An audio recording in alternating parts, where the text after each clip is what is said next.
Welcome student. আজকে আমরা class 12 vocational chemistry সিলেবাসের একটা খুব ইম্পর্টেন্ট চ্যাপ্টার পড়াতে যাচ্ছি, সলিউশন বা দ্রবণ। সলিউশন পড়ানোর আগে আমাদেরকে মিক্সচার বা মিশ্রণ সম্পর্কে একটা জ্ঞান থাকা প্রয়োজন। মিশ্রণ দু প্রকারের হয়, একটি হলো সমসত্ব মিশ্রণ এবং অপরটি অসমসত্ব মিশ্রণ। আমরা ইংলিশে মিক্সচারকে দুটো ভাগে ভাগ করি, সেটা হচ্ছে হোমোজেনাস মিক্সচার এবং হেটেরোজেনাস মিক্সচার। আমরা পরে জানতে পারবো যে এই সমসত্ব মিশ্রণকেই আমরা দ্রবণ বলি। সমসত্ব মিশ্রণ আর অসমসত্ব মিশ্রণের মধ্যে পার্থক্যটা কোথায়?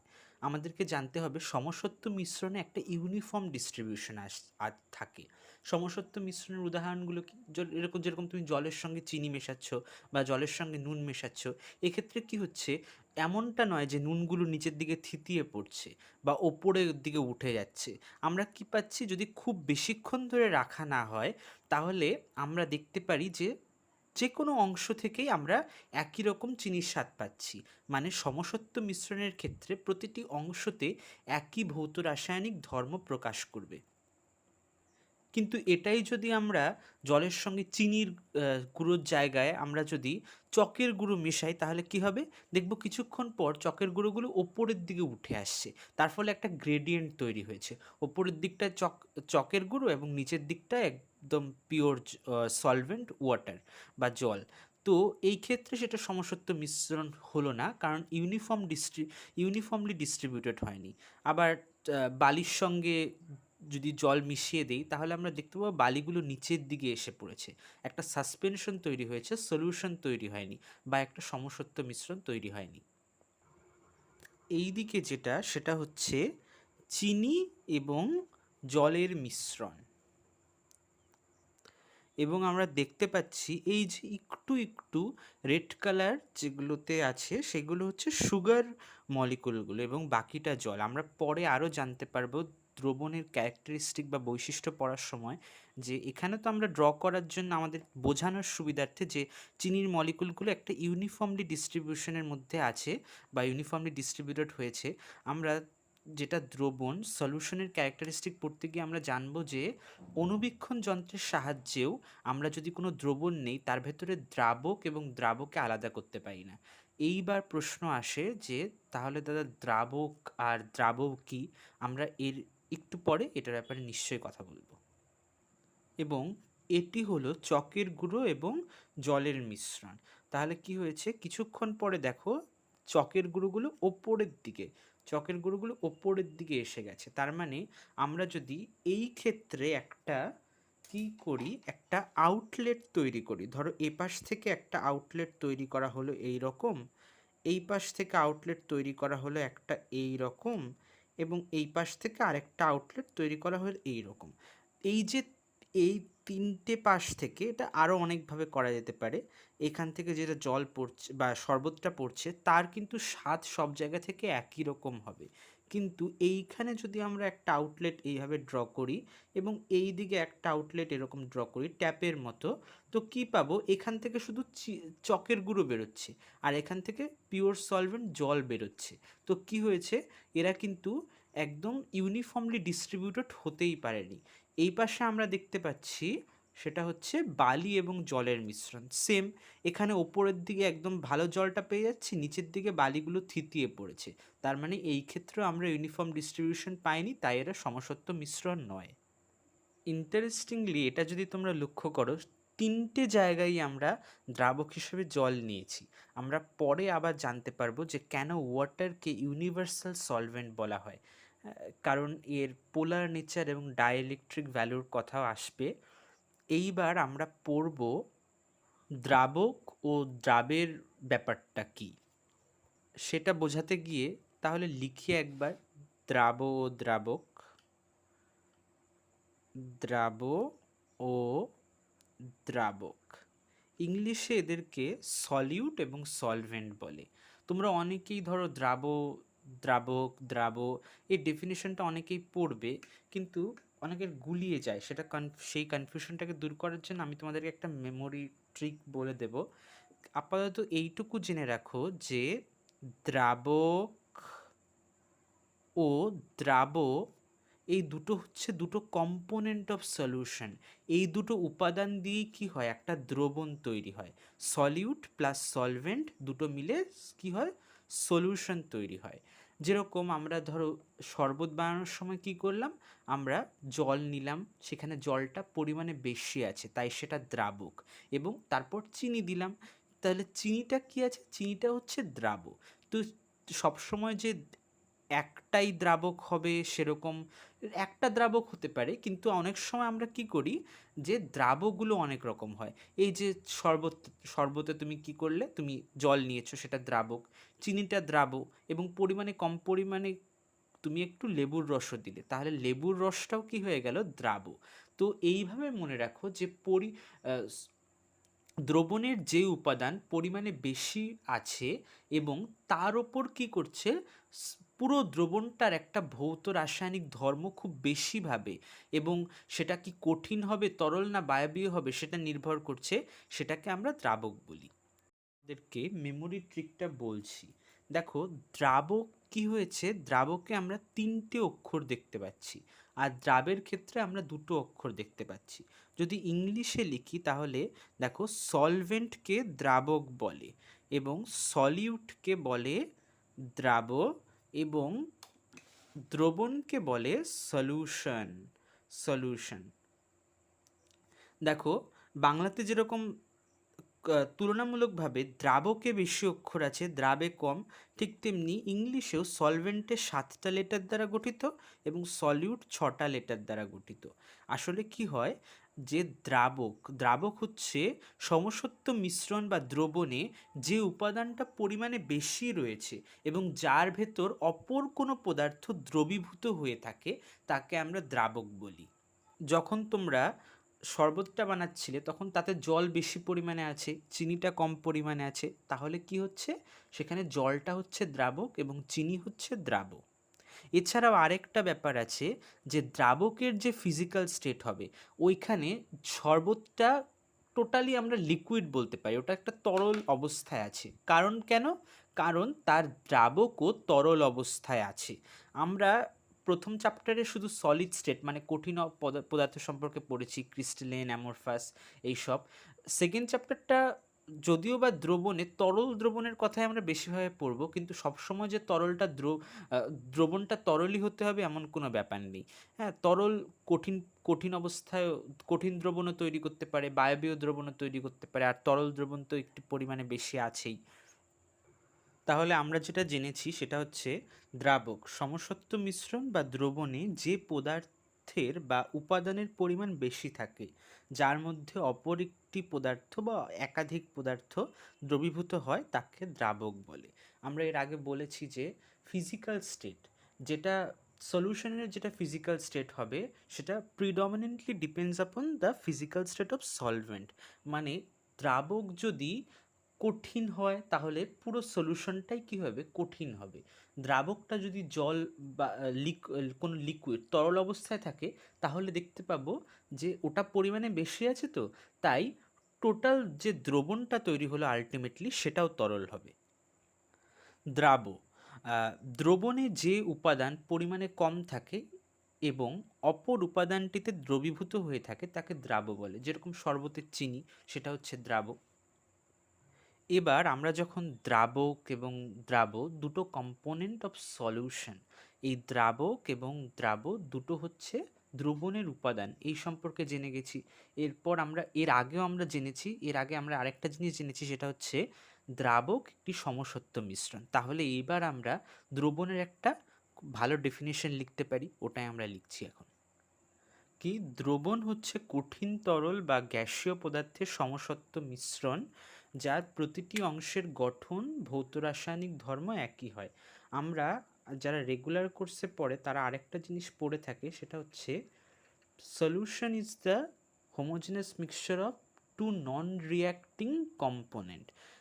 ধরো তুমি H2SO4, সালফিউরিক অ্যাসিড এবং তার সঙ্গে সোডিয়াম হাইড্রোক্সাইডকে একটা মিশ্রণের মধ্যে একটা মিশ্রণ তৈরি করলে সেটা কি আদৌ মিশ্রণ হবে? হবে না, কারণ তারা তো একটি অপরটির সঙ্গে বিক্রিয়া করে একটা নতুন পদার্থ তৈরি করছে। আর দ্রবণের ভেতর যে উপাদানগুলো থাকে তারা একটি অপরটির সঙ্গে কোনো কেমিক্যাল রিয়াকশন করে না, কিন্তু একটি অপরটিতে দ্রবীভূত হয়। একটা সংজ্ঞা পেয়ে গেছি, দ্রবণের সংজ্ঞা পাওয়ার পর এবার দ্রবণ কত রকমের হতে পারে সেটা নিয়ে আমরা পড়ব। এবং এইখানে আমাদের ভুলটা কাটবে যে দ্রবণ সবসময় তরলেরই হয় না। আমরা চোখের সামনে তরল দ্রবণটা একটু বেশি দেখতে পাই, তাই আমাদের মাথায় একটা ধারণা হয়ে যায় যে না, দ্রবণটা তরলই হয়, কিন্তু আমরা দেখতে পাবো যে দ্রবণকে কয়েকটি শ্রেণীতে বিভক্ত করা হয়। সেটা কঠিন পদার্থের দ্রবণ হতে পারে, তরল দ্রবণ হতে পারে, গ্যাসীয় দ্রবণ হতে পারে। আবার যদি দ্রাবক হিসেবেও গ্যাস এবং দ্রাবক হিসেবেও গ্যাস থাকে, মানে যে কোনো একটা বায়বীয় পদার্থ, তাহলে তাকে আমরা গ্যাসীয় মিশ্রণ বলছি, মানে গ্যাসীয় দ্রবণ আর বলছি না। তবে এটাকে আমরা ইউজুয়ালি তিনটে ভাগে ভাগ করে থাকি। একটা হচ্ছে কঠিন দ্রবণ, তরল দ্রবণ এবং গ্যাসীয় দ্রবণ। গ্যাসীয় মিশ্রণ হচ্ছে একটা গ্যাসের সঙ্গে আরেকটা গ্যাসের মিক্সচার কিন্তু হোমোজেনাস বা হচ্ছে সমসত্ব মিশ্রণ। কঠিন কঠিন দ্রবণে কি থাকে? সেখানে দ্রাবক হিসেবে কঠিন পদার্থ, মানে যেহেতু দ্রাবকটা কঠিন পদার্থ, তাই টোটাল দ্রবণটাও হয়ে গেছে কি কঠিন পদার্থ। এবার তার ভেতর দ্রাবক হিসেবে কঠিন পদার্থ হতে পারে, তরল পদার্থ হতে পারে, গ্যাস হতে পারে। হ্যাঁ, এবার দেখো, আমি তোমাদেরকে আগেই বলেছিলাম যে দ্রবণ বিভিন্ন রকম হতে পারে: কঠিন দ্রবণ, তরল দ্রবণ, বায়বীয় দ্রবণ বা গ্যাসীয় দ্রবণ। হ্যাঁ, তো দ্রবণটা তরল হবে, কঠিন হবে না বায়বীয় হবে, তা ডিপেন্ড করে দ্রাবকের ফিজিক্যাল স্টেটের ওপর। এইখানে দ্রাবক কঠিন আছে, তাই দ্রবণটা কঠিনই হয়েছে। এইবার দ্রাবক হিসাবে মানে পরিমাণে যেটা কম পরিমাণে থাকে, সেটা কি বেশি পরিমাণে যেটা থাকে তারপর তার মধ্যে দ্রবীভূত হয়ে যাবে, গুলে যাবে, বা মিশ্রিত হবে। এখানে কঠিন পদার্থের মধ্যে আরেকটা কঠিন পদার্থ কি হতে পারে? দ্রবীভূত হতে পারে। তাহলে এখানে দ্রাবক হিসেবে কঠিন কোনো পদার্থ আছে। এর উদাহরণ কি? সংকর ধাতু, বিভিন্ন ধরনের অ্যালয়গুলো হয়। অ্যালয়গুলোর মধ্যে এই যে আমাদের 22 ক্যারেট গোল্ড যেটা মার্কেটে ইউজ হয়, সেটা আসলে কিন্তু পিওর গোল্ড নয়। পিওর গোল্ড হচ্ছে 24 ক্যারেট। 24 ক্যারেট গোল্ডটাকে খুব কম্পারেটিভলি একটু নরম হয়, ওটাকে কোনো শেপ দেওয়া মুশকিল হয়ে যায়। এই জন্যে 24 ক্যারেটকে অন্য কোনো ধাতুর সঙ্গে মিক্স করে সেটা রূপো হতে পারে বা তা কাঁসা হতে পারে, ইউজুয়ালি সিলভার ইউজ করা হয়, মানে রূপো, ওটা ইউজ করে 22 ক্যারেট করা হয়। এছাড়াও সংকর ধাতুর আরও অনেক উদাহরণ আছে, যেরকম বোনস। বোনস কি হয়? কাঁসা এবং হচ্ছে স্ট্যানিন, মানে টিনের মিশ্রণ। পিতল কি? কপার। কপার মানে কাঁসা, আর হচ্ছে জিঙ্কের মিশ্রণ। এরপর আমরা দেখতে পাচ্ছি যে কঠিন পদার্থের মধ্যেও কোনো তরল দ্রবীভূত হতে পারে। আমরা অ্যামালগাম, যাদের ডেন্টাল ফিলিং করার সময় তোমরা দেখবে, আর এখন অবশ্য অ্যামালগাম ইউজ হয় না, কারণ মার্কিউরি বা হাইড্রাজাইরাম, ওই মার্কিউরি বা পারদকে গ্রিক ভাষায় হাইড্রাজাইরাম বলে, তাই তার সাইন হচ্ছে এইচজি। তোমাদের নিশ্চয়ই মনে পড়বে, তোমরা ক্লাস 9-10-এ পড়েছো। তো কি করা হতো ডেন্টাল ফিলিংয়ে না, ওই সিলভারের সঙ্গে অ্যামালগাম মিশিয়ে ওটা ফিলিং করা হয়। এখন বাদ দিয়ে দিয়েছে, এখন তো natural tooth colour cavity filling করা হয়। তো এখনও দেখবে কোনো কোনো জায়গায় কি করে, দাঁতের ধরো কারো ক্যাভিটি হয়েছিল, আহ, একটু সিলভারি কোনো একটা কোটিং দিয়ে দেওয়া হয়েছে ক্যাভিটিটাকে ফিল করার জন্য। তো সেই যে অ্যামালগাম ব্যবহার করা হয়েছে সেটা আসলে একটা কঠিন দ্রবণ। আমরা জানি যে পারদ রুম টেম্পারেচারে বা স্ট্যান্ডার্ড টেম্পারেচার প্রেসারে কি করে, তারা তরল অবস্থায় থাকে। তো পারদের সঙ্গে যখন সোডিয়াম মিশে যাচ্ছে, তখন সেটা তৈরি করছে সোডিয়াম অ্যামালগাম। জিঙ্ক অ্যামালগাম তৈরি হতে পারে। আমরা জানি সোডিয়ামও কঠিন অবস্থায় থাকে, এবং জিঙ্কও কঠিন অবস্থায় থাকে, কিন্তু তরল অবস্থায় থাকে কোনটা? তরল অবস্থায় থাকে হচ্ছে পারদ, যেটা হচ্ছে ধাতু, একটা তরল ধাতু। তো কি করলো, সেই সোডিয়ামটা পরিমাণে বেশি থাকে, তাই সেখানে দ্রাবক হিসেবে সোডিয়াম আছে, তো এখানে বেশি পরিমাণে কঠিন পদার্থ আছে এবং তরল পদার্থ খুব কম পরিমাণে থাকে। তরল পদার্থ হিসেবে এখানে কি আছে, এখানে আছে হচ্ছে মার্কিউরি বা পারদ। সিমিলারলি এই কেসেও কি আছে, জিঙ্কটা পরিমাণে বেশি আছে, যেটা এক কঠিন পদার্থ, জিঙ্কটা দ্রাবক এখানে, এবং তরল পদার্থ হিসেবে আছে হচ্ছে পারদ, যেটা দ্রাবক হিসেবে আছে। এবার আমরা দেখব কোনো বায়বীয় পদার্থ বা গ্যাসীয় পদার্থ কি করে কঠিন দ্রাবকে দ্রবীভূত হয়। এখানে বেসিক্যালি অক্লুশনের কথা বলা হয়েছে, মানে gases absorbed over metal surfaces, বা এটা কোনো মিনারেলের মধ্যে অ্যাবজর্বড হতে পারে যখন কোনো গ্যাস। কিন্তু আমরা লোহায় মরচে পড়াটাকে কি বলবো না, সেটাকে কোনো দ্রবণ বলবো না, কারণ সেক্ষেত্রে আয়রনের সঙ্গে মানে ফেরাসের সঙ্গে এফি তার সঙ্গে কি করছে, অক্সিজেন রিয়্যাক্ট করছে। কিন্তু এইটাকে যে প্যালাডিয়াম ও প্ল্যাটিনাম প্রভৃতি ধাতু দ্বারা হাইড্রোজেন গ্যাস শোষণ করে যে দ্রবণ তৈরি করে, তাকে আমরা কি বলতে পারি, আমরা কঠিন দ্রবণ বলতে পারি, কারণ পরিমাণে বেশি আছে প্যালাডিয়াম বা প্ল্যাটিনাম। হ্যাঁ, কিন্তু গ্যাস হিসেবে যেটা দ্রাব্য সেটা হচ্ছে হাইড্রোজেন গ্যাস। এবার খুব ইন্টারেস্টিং একটা ব্যাপার, তরল দ্রবণ, যেটা আমরা ইউজুয়ালি বেশি দেখে থাকি। এবার তরল তরল দ্রাবকে কঠিন দ্রাবটাকে আমরা যেরকম মেলাচ্ছি তখন কি তৈরি হয়, যেরকম NaCl, সোডিয়াম ক্লোরাইড মানে এমনি খাবার নুন, সেটা যদি জলের ভেতর গোলাই তাহলে কি হচ্ছে, NaCl এর জলীয় দ্রবণ। চিনি, সুক্রোজের জলীয় দ্রবণ। এই সুক্রোজ গ্লুকোজ এবং ফ্রুক্টোজ দুই মনোমার দ্বারা গঠিত। আমরা পরে বায়োকেমিস্ট্রিতে সেটার ব্যাপারে আরও ডিটেলে পড়ব। এবং তরলের মধ্যে তরল, যারা টিস্যু স্টেইনিং করো, বায়োলজি নিয়ে পড়ো, তারা এটার ব্যাপারে জানতে পারবে যে আমরা কি করি টিস্যু স্টেইনিংয়ের সময়, স্পেশালি ডাবল স্টেইনিংয়ে বিভিন্ন গ্রেডেশন অফ অ্যালকোহল ইউজ করি। 10% অ্যালকোহল, 20% অ্যালকোহল, 30% অ্যালকোহল, 50% অ্যালকোহল, তারপর 70%, 90%, তারপর অ্যাবসোলুট অ্যালকোহল। একবারে 100% অ্যালকোহল দিলে কি হয়, টিস্যুটা ড্যামেজ হতে পারে। তারপর আবার অ্যালকোহলটা আমরা এই কারণে দেই, কারণ কিছু কিছু স্টেইন আছে যেটা অ্যালকোহলের মধ্যে দ্রবীভূত হয়। আমরা তো জানি যে জলের ভেতর অনেক রং দ্রবীভূত হয় না, যেগুলো টিস্যু স্টেনিংয়ের কাজে ব্যবহৃত হয়। যাই হোক, সেটা বায়োলজির প্রশ্ন, বায়োলজির ব্যাপার। আমরা এখানে কেন বলছি, কারণ ইথানল সেটাই তো ইথাইল অ্যালকোহল। তো জলের সঙ্গে যখন আমরা ইথানল মেশাচ্ছি তখন কি হচ্ছে, সেটা একটা তরল দ্রবণ তৈরি করছে। সেখানে দ্রাবকটাও তরল, জলটাও তরল, এবং হচ্ছে ইথানল সেটাও তরল। এবার জলে বায়বীয় পদার্থ, এটার ব্যাপারে তো আমরা অনেকেই জানি যে জলজ প্রাণীগুলো, অ্যাকোয়াটিক অর্গানিজমস, তারা কি করছে, জলের ভেতর থাকা সেই দ্রবীভূত ডিজলভড অক্সিজেনগুলোকে নিয়ে বাঁচছে, ওদেরও তো অক্সিজেন দরকার। এছাড়া কি হতে পারে, CO2 মানে কার্বন ডাইঅক্সাইড, NH3 অ্যামোনিয়া গ্যাসের জলীয় দ্রবণ হতে পারে। কার্বোনেটেড ড্রিঙ্ক, এই যে আমরা কোকা-কোলা, 7 আপ এই ধরনের খাচ্ছি, প্রত্যেকটা জিনিসে আলাদা আলাদা ফ্লেভার থাকে, আলাদা টেস্ট থাকে, কিন্তু ওদের মেইন যে বেসিক ইনগ্রেডিয়েন্ট সেটা হচ্ছে কার্বোনেটেড ওয়াটার। মানে খুব হাই প্রেশারে সেটার ভেতর কার্বন ডাইঅক্সাইড দিয়ে সেই যে একটা দ্রবণ তৈরি করা, মানে কার্বন ডাইঅক্সাইড গ্যাস জলে দ্রবীভূত হচ্ছে, সেটাই হচ্ছে ওদের মেইন ইনগ্রেডিয়েন্ট। তো সেটাও একটা তরল দ্রবণের উদাহরণ, কি যেখানে তরল দ্রাবক এবং বায়বীয় বা গ্যাসীয় একটা দ্রাবক। এবার গ্যাসীয় দ্রবণের কথা যদি বলতে হয়, তাহলে সেখানে দ্রাবক হিসেবে গ্যাস থাকবে বা বায়বীয় কোনো পদার্থ। এই জন্যই সেটা কি করছে, সেটা আলটিমেটলি দ্রবণটা হয়ে যাচ্ছে বায়বীয় বা গ্যাসীয়। এ তার ভেতরে দ্রাবক হিসেবে যখন কোনো সলিড বা কঠিন পদার্থ থাকছে, তার উদাহরণ হচ্ছে বাতাসে কর্পূর বা আয়োডিনের বাষ্প।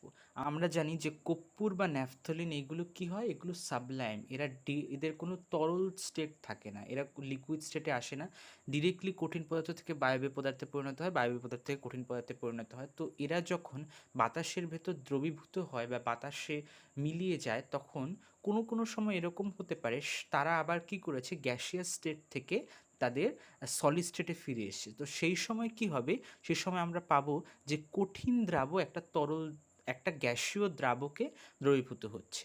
তো iodine vapours in air is an example of solid dissolved in gas, so ultimately forming gaseous solution.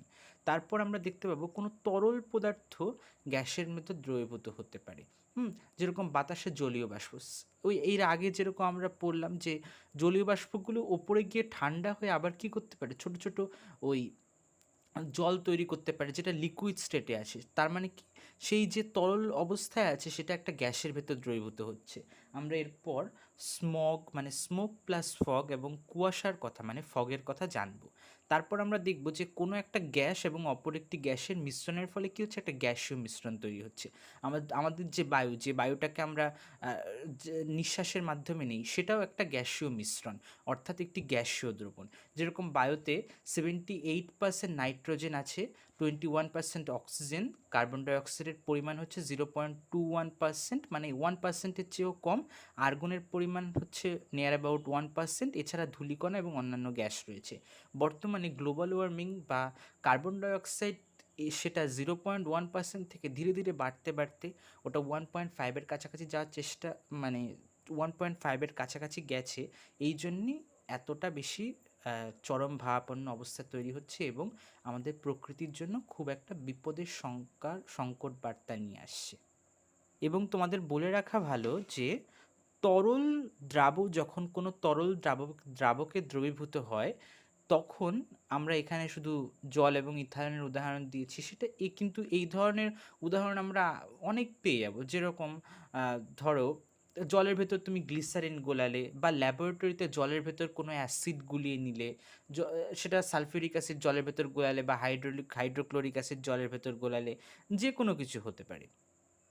এবার একটা খুব ইম্পর্ট্যান্ট টপিক আমরা পড়ব এই চ্যাপ্টারে, সেটা হচ্ছে কলিগেটিভ প্রপার্টিস। তাই এই কলিগেটিভ প্রপার্টিসটা হয়টা কি? হ্যাঁ, এখানে আমরা বাংলাতে লিখেছি কলিগেটিভ ধর্ম। এখানে কিন্তু ধর্ম বলতে কোনো রিলিজিয়নকে বোঝানো হচ্ছে না, ধর্ম বলতে বোঝানো হচ্ছে তাদের বৈশিষ্ট্য। তা কলিগেটিভ প্রপার্টিস সম্পর্কে বোঝানোর আগে আমি তোমাদেরকে একটা উদাহরণ দিচ্ছি। এই যে আমাদের কয়েকদিন আগে বিধানসভা নির্বাচন হলো। হ্যাঁ, তো এই বিধানসভা নির্বাচনে কি করেছে? আমরা সবাই যারা 18 বছর বয়স হয়েছে, হ্যাঁ, যারা অ্যাডাল্ট, তারা ভোট দিয়েছি। এবার ভোট যিনি কাউন্ট করছেন, কাউন্টিং এজেন্ট, তিনি কিন্তু ভোটের ওপর দেখেননি যে এইটা হিন্দু করেছে, এটা মুসলমান করেছে, না এটা বৌদ্ধ করেছে, না এটা গরিব মানুষ করেছে, না ধনী কেউ করেছে, বা কোনটা এসসি এসটি ওবিসি করেছে, বা কোনটা জেনারেল করেছে। তো তার কাজ হচ্ছে কাউন্ট করা।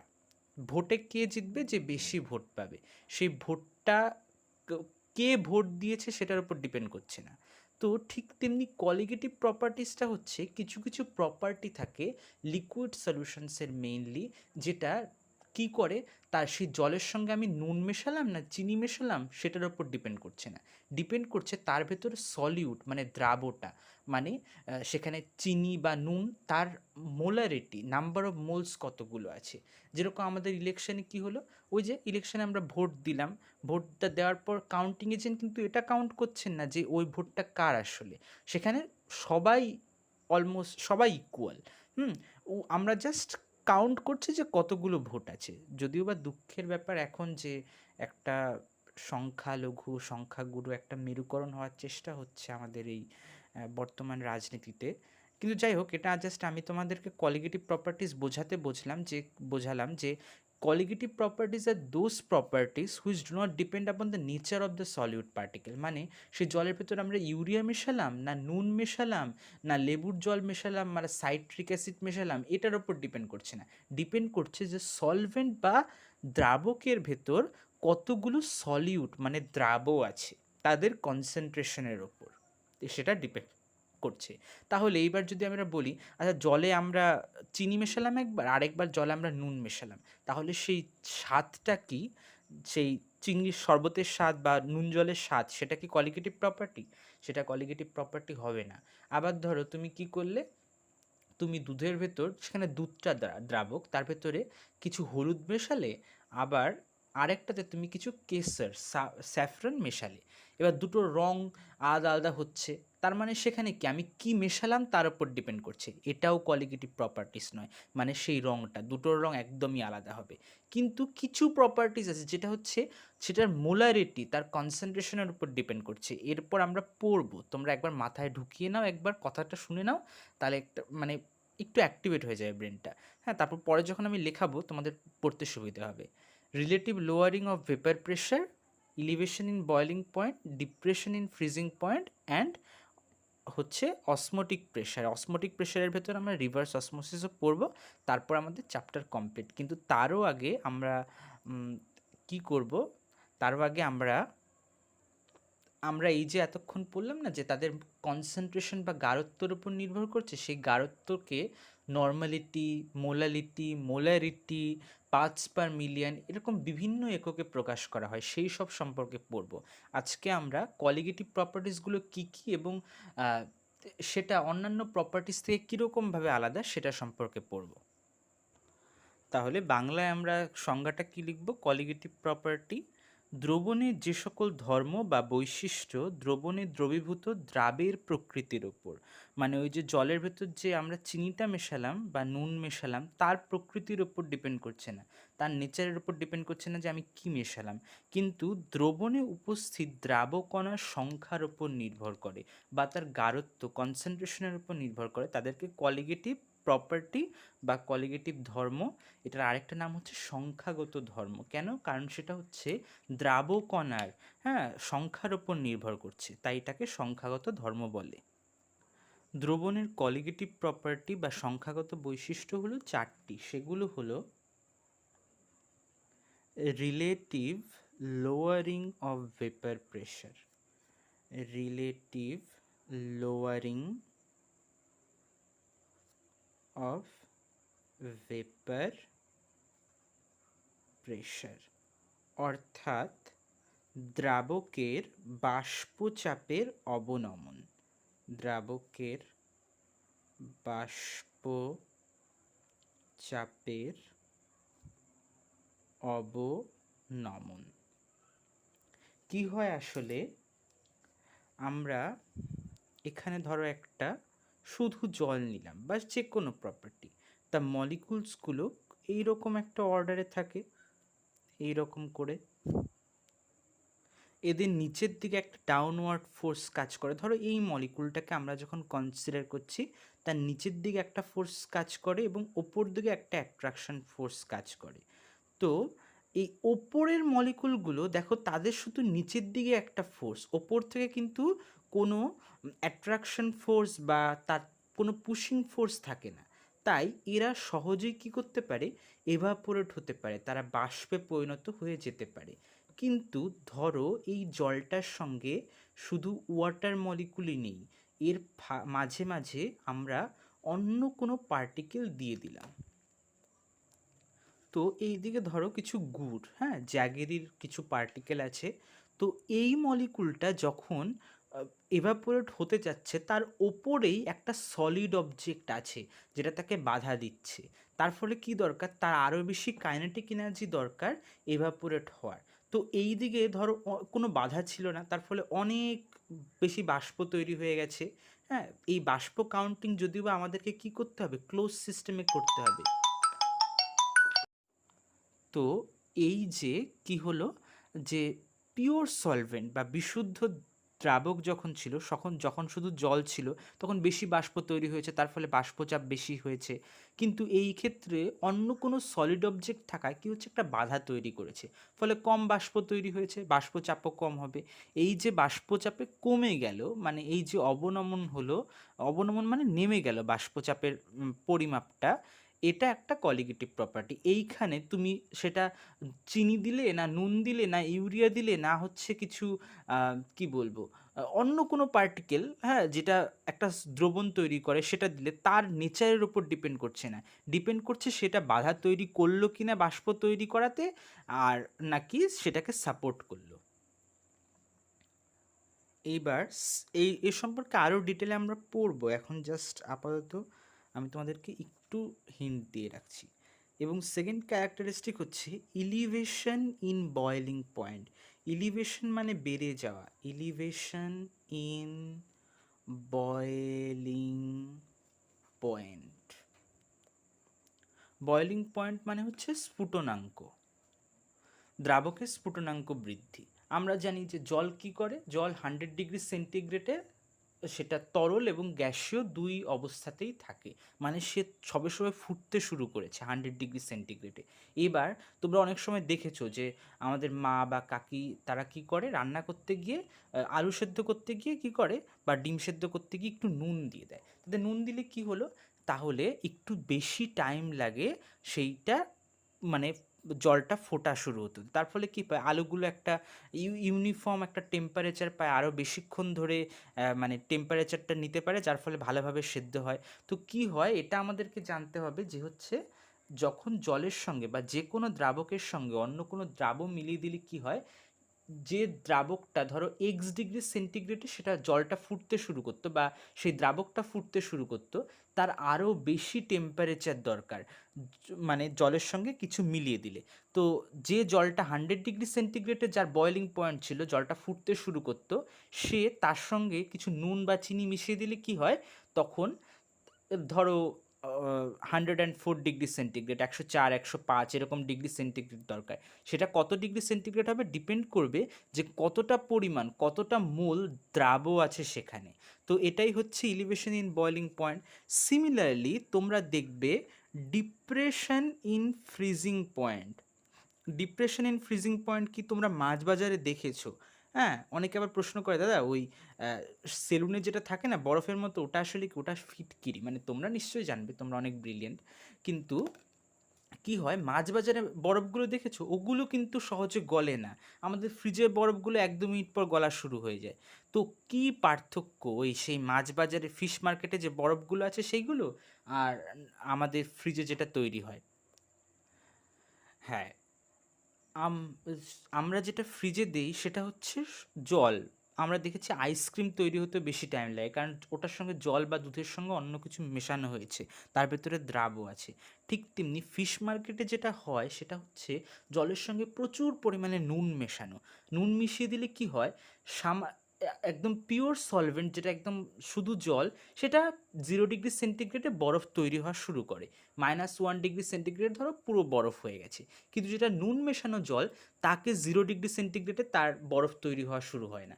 মানে তার হিমাঙ্ক কি হয়, 0°C নয়, তার ধরো -2°, -3°, -5° এরকম ডিগ্রি সেন্টিগ্রেডে সেটা বরফ হওয়া তৈরি করে। তার বরফ তৈরি হতে যখন বেশি টাইম লাগে, সেটা কি করবে, গলতেও বেশি টাইম লাগবে। তাই ফিশ মার্কেটের বরফগুলো একটু দেরিতে গলে। কিন্তু এটা জেনে রাখবে যে জলের সঙ্গে কোনো কিছু মেশালে তার স্ফুটনাঙ্ক বৃদ্ধি পেয়ে যায়, হিমাঙ্ক কমে যায়। মানে যে জলটা 0°C বরফ তৈরি করতো, এবার তার দরকার হচ্ছে, তার সঙ্গে যেহেতু চিনি বা নুন বা যে কোনো দ্রাব মেশানো হয়েছে, সেটা ধরো -4°C সেটা বরফ তৈরি করবে। এবার অনেকে জিজ্ঞেস করবে যে 0°, জিরোর থেকে তো হচ্ছে 4° বড়, কিন্তু আমি তো 4° বলি না, আমি বলেছি -4°C। যেটা 0°C যার হিমাঙ্ক ছিল, বরফ তৈরি হওয়া শুরু করতো, সেটা -4°C বরফ তৈরি হওয়া শুরু করেছে। কারণ কি, সেটা শুধু পিওর জল নয়, সেটা পিওর দ্রাবক নয়, তার সঙ্গে অন্য কোনো কিছু মেশানো হয়েছে, দ্রাব মেশানো হয়েছে, এই জন্যে। সিমিলারলি বয়েলিং পয়েন্টের ক্ষেত্রে কি হচ্ছে, কিন্তু বয়েলিং পয়েন্ট বেড়ে যাচ্ছে। যেটা 100°C জলটা ফোটা শুরু করতো, মানে জলটা ফোটা শুরু করতো, সেটার সঙ্গে অন্য কিছু মেশানো হয়েছে, তার জন্য কি সেটা ওই সেটা জলটা ফোটা বন্ধ হয়ে গেছে কিছুক্ষণের জন্য। আরও বেশি টেম্পারেচার দরকার, ধরো 100°C থেকে বেশি, 101, 102 বা 103, 110ও হতে পারে। এত ডিগ্রি সেন্টিগ্রেডে গিয়ে সে আবার কি করবে, বয়েল হওয়া শুরু করবে। এরপর যেটা আসে সেটা হচ্ছে অসমোটিক প্রেশার। অসমোটিক প্রেশার, আমরা বায়োলজিতে অসমোসিস অনেকবার পড়েছি, কিন্তু এই অসমোটিক প্রেশারটা কেন বেশি ইম্পর্টেন্ট আমরা এটাও জানবো, যে রিভার্স অসমোসিসের মাধ্যমে কিভাবে খুব হেলদি ওয়েতে আমরা বিশুদ্ধ জল পেতে পারি, এটাও পড়বো এর সঙ্গে। এটাকে বাংলাতে বলে অসমোটিক চাপ, অসমোসিসকে বাংলাতে বলে অভিস্রাবণ। তা এই যে চারটে ক্যারেক্টারিস্টিক আমরা পড়লাম, এই যে চারটে ক্যারেক্টারিস্টিক আমরা পড়লাম, আমরা এটা এটা জেনেছি যে এরা হচ্ছে কলিগেটিভ প্রপার্টি। এবার কলিগেটিভ প্রপার্টিগুলো কিসের ওপর ডিপেন্ড করে না, নেচার অফ সাবস্টেন্সের ওপর ডিপেন্ড করে না, বা নেচার অফ সলিউটের ওপর ডিপেন্ড করে না, ডিপেন্ড করে নাম্বার অফ সলিউট, মানে দ্রাবের সংখ্যা কতগুলো তার ওপর, মানে দ্রাবের গাঢ়ত্বের ওপর। এবার আমি প্রথমেই তোমাদেরকে বলেছি যে গাঢ়ত্ব মাপার কি আছে, কতগুলো ইউনিটস আছে, যেরকম সেটা মোল ফ্র্যাকশনে আমরা মাপতে পারি, molality, molarity, parts per million, এইগুলো হতে পারে। তো এই নেক্সট ক্লাসে আমরা ওই মোলারিটি এই সমস্ত কিছু কনসেন্ট্রেশনের যে সকল ইউনিটগুলো আছে, যে সকল এককে আমরা মাপতে পারি, সেগুলো সম্পর্কে পড়বো। তাহলে কি হবে, এই যে চারটে কোয়ালিটেটিভ প্রপার্টিজের ক্যালকুলেশন বা আর এর সঙ্গে থাকা নিউমেরিক্যালগুলো সলভ করতে সুবিধা হবে। তারপর আমরা এক এক করে এই চারটে কোয়ালিটেটিভ প্রপার্টি পড়ে নেব। তোমাদের ভোকেশনাল সিলেবাসে এর থেকে বেশি কিছু নেই, কিন্তু এই চ্যাপ্টারটা খুবই ইম্পর্টেন্ট, কারণ প্রত্যেকবার কম্পিটিটিভ এক্সামের থেকে, তোমাদের ভোকলেট এক্সাম, থেকে জেইর এক্সামে প্রত্যেকবার একটা না একটা কোশ্চেন থাকেই। এছাড়াও তোমাদের কি ওই অ্যানুয়াল এক্সামে, তোমাদের সেই অ্যানুয়াল এক্সামের পার্সপেক্টিভ থেকে এটা খুবই ইম্পর্ট্যান্ট একটা চ্যাপ্টার। তাই তোমরা মন দিয়ে পড়বে, আর এই করোনার সময় খুব ভালো থাকবে, সেফ ডিস্টেন্স মেনটেন করবে, বেশি বাইরে যাবে না, মন দিয়ে পড়াশোনা করবে, কারণ এই টাইমটাই তোমাদেরকে তৈরি হওয়ার সময়।